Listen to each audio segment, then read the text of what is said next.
بسم اللہ الرحمن الرحیم۔ عزیز طلبہ اکرام، ابتدائی قواعد النحو سے آج ہم پڑھیں گے سبق نمبر 21۔ اس کا عنوان ہے صفت اور تاکید۔ آئیے صفت کے بارے میں پڑھتے ہیں۔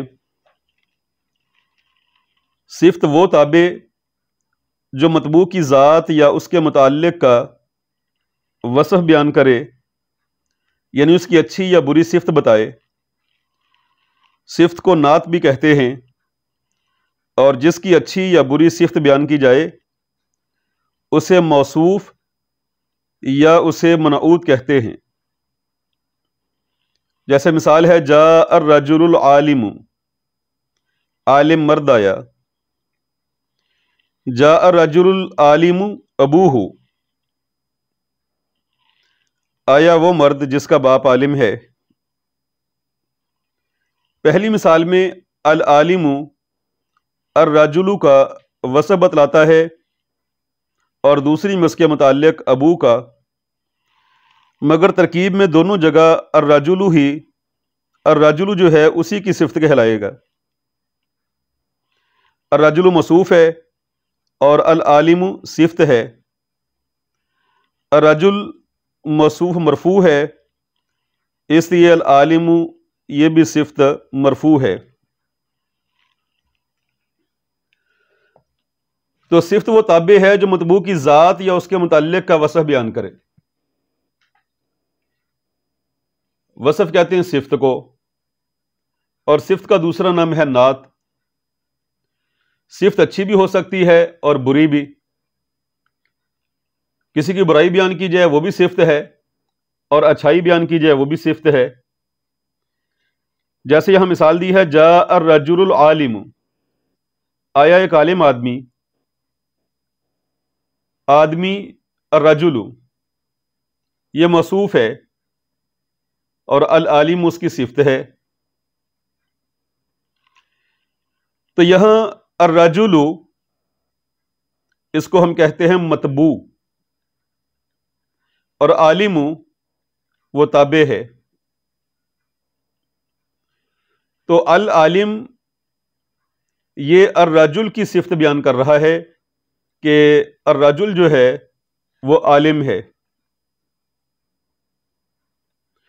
تو یہاں ہم کہیں گے کہ العالم تابع جو مطبوع کی ذات کی صفت بیان کر رہا ہے، یعنی ذات کیا ہے؟ الرجل مرد، اور العالم کیا ہے؟ وہ اس ذات یا اس مرد کی صفت ہے۔ اور کبھی ایسا ہوتا ہے کہ وہ تابع جو مطبوع کی ذات یا اس کے متعلق کا وصف بیان کرے، یعنی کبھی مطبوع کی ذات نہیں بلکہ اس کے متعلق کا وصف بیان کیا جاتا ہے۔ جیسے ہے جاء الرجل العالم ابوہ، آیا وہ آدمی جس کا باپ عالم ہے۔ یہاں آدمی جو ہے وہ عالم نہیں ہے، یعنی آدمی کی ذات کی صفت بیان نہیں ہو رہی، بلکہ آدمی کا جو متعلق ہے، اس سے متعلق کیا ہے؟ اس کا والد، اس کے والد کی صفت بیان ہو رہی ہے۔ آیا وہ آدمی جس کا باپ عالم ہے۔ تو وہ چونکہ عالم کا بیٹا ہے تو اس اعتبار سے اس کی بھی ایک صفت بنتی ہے، لیکن یہ اس کی ذات کی صفت نہیں ہے، یہ اس کے متعلق کی صفت ہے۔ تو صفت وہ تابع جو مطبوع کی ذات کی صفت بیان کرے یا اس کے متعلق کا وصف بیان کرے۔ آئیے کتاب کی طرف۔ پہلی قسم کو صفت حقیقی، یعنی پہلی قسم کو صفت حقیقی کہتے ہیں، جس میں تابع مطبوع کی ذات کا وصف بیان کرتا ہے۔ جیسے جاء الرجل العالم۔ اور دوسری کو صفت سببی کہتے ہیں، جو اپنے مطبوع کے متعلق کی صفت کو بتائے۔ صفت حقیقی یعنی پہلی قسم جو ہے، یہ 10 چیزوں میں اپنے مطبوع کے تابع ہوتی ہے۔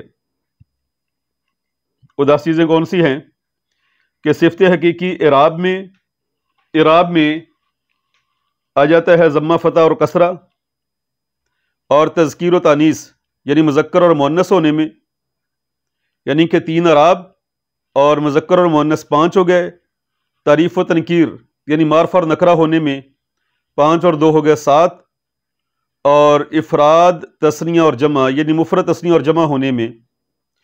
تو اس طرح سے 10 چیزوں میں یہ اپنے مطبوع کے تابع ہوتی ہے، کہ جیسے اسی مثال پر غور کریں، جاء رجل عالم، کہ آیا ایک عالم آدمی۔ یہاں رجل جو مطبوع ہے وہ مذکر ہے، تو عالم وہ بھی مذکر کا صیغہ ہے، اور اسی طرح یہاں رجل اس کے اوپر رفع ہے، عالم اس کے اوپر بھی رفع ہے۔ تو جبکہ صفت سببی کا صرف اعراب اور تعریف و تنکیر میں مطبوع کے مطابق ہونا ضروری ہے، یعنی صفت سببی میں صرف جو ہے 5 چیزوں میں تابع مطبوع کے مطابق ہوتا ہے، اور وہ 5 چیزیں ہیں، ایک ہے اعراب یعنی کہ رفع، نصب اور جر، اور دوسرا ہے تعریف و تنکیر یعنی معرفہ اور نکرہ ہونا۔ جیسے جاءت المرأۃ العالم زوجہا، وہ عورت آئی جس کا شوہر عالم ہے۔ اب یہاں المرأۃ اس کے متعلق کی صفت بیان ہو رہی ہے کہ اس کا شوہر عالم ہے، اس میں المرأۃ موصوف ہے اور العالم صفت سببی ہے، لیکن المرأۃ وہ مؤنث ہے اور العالم یہ مذکر کا صیغہ ہے۔ لیکن جو ہے اعراب کے اندر جو المرأۃ کا اعراب ہے وہی العالم کا ہے، اور اس طرح المرأۃ الف لام کے ذریعہ سے وہ معرفہ ہے، العالم اس کے شروع میں بھی الف لام داخل ہے، تو اس میں المرأۃ موصوف اور العالم صفت سببی ہے۔ نمبر 2 ہے تاکید۔ تاکید وہ تابع جو مطبوع کے معنی کو ثابت اور پختہ کرنے کے لیے یا اس کے افراد کے عموم و شمول کے لیے لایا جائے، یعنی کہ وہ تابع جو مطبوع کے معنی کو ثابت کرنے کے لیے آتا ہے یا اس معنی کی پختگی کے لیے آتا ہے، یا اس کے افراد کے عموم کو کہ یہ حکم سب کے لیے عام ہے یا سب کو شامل کرنے کے لیے لایا جاتا ہے۔ جیسے ہے حدثنی الوزیر نفسہ، مجھ سے وزیر نے بذات خود گفتگو کی۔ جاء القوم کلہم، ساری قوم آ گئی۔ وضاحت اگر آپ کہیں کہ حدثنی الوزیر کہ مجھ سے وزیر نے بات کی، وزیر نے گفتگو کی، تو چونکہ وزراء سے گفتگو کرنا معمولی بات نہیں ہے، اس لیے ہو سکتا ہے کہ سامع یعنی سننے والا یہ سمجھے کہ آپ سے وزیر کے نائب یا سیکرٹری وغیرہ نے گفتگو کی ہے، مگر آپ نے بھول کر یا کسی اور وجہ سے وزیر کہہ دیا ہے۔ لیکن جب آپ نے کہا نفسہ، بذات خود اس نے، اس کو ہم کہتے ہیں تاکید، تو آپ کی بات کا معنی ثابت اور پختہ ہو گیا کہ بات کرنے والا بذات خود وزیر ہی تھا۔ تو یہاں جو ہے الوزیر یہ ہے مؤکد، یعنی جس کی تاکید بیان کی جا رہی ہے، اور نفسہ یہ تاکید ہے۔ دوسری مثال میں صرف جاء القوم کہنے سے یہ احتمال باقی رہتا کہ آیا کچھ لوگ آئے یا ساری قوم آ گئی، لیکن جب ہم نے کہا کلہم تو کلہم نے مذکورہ احتمال ختم کر دیا اور مطبوع کے تمام افراد کو شامل ہوا اور ان کا احاطہ کر لیا۔ اس لیے ایسے الفاظ کو تاکید، اور جس کی تاکید کی جائے اسے مؤکد کہا جاتا ہے۔ مذکورہ مثال میں نفسہ اور کلہم تاکید ہیں، اور الوزیر اور القوم مؤکد ہیں۔ الوزیر اور القوم مؤکد مرفوع ہیں، یعنی ان کا اعراب کیا ہے؟ رفع ہے، تو ان کی تاکید پر بھی وہی اعراب ہوگا جیسے حدثن الوزیر نفسہ، الوزیر یہ مرفوع ہے اور نفسہ تو جو اس کی تاکید بن رہا ہے اس کا اعراب بھی رفع والا ہے۔ اور اسی طرح جاء القوم کلہم، القوم مؤکد اس کے اوپر رفع ہے تو کلہم جو تاکید ہے اس کے اوپر بھی رفع ہے۔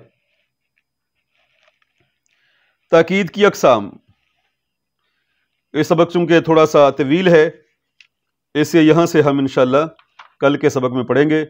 سبحان ربک رب العزت عما یصفون وسلام علی المرسلین والحمد للہ رب العالمین۔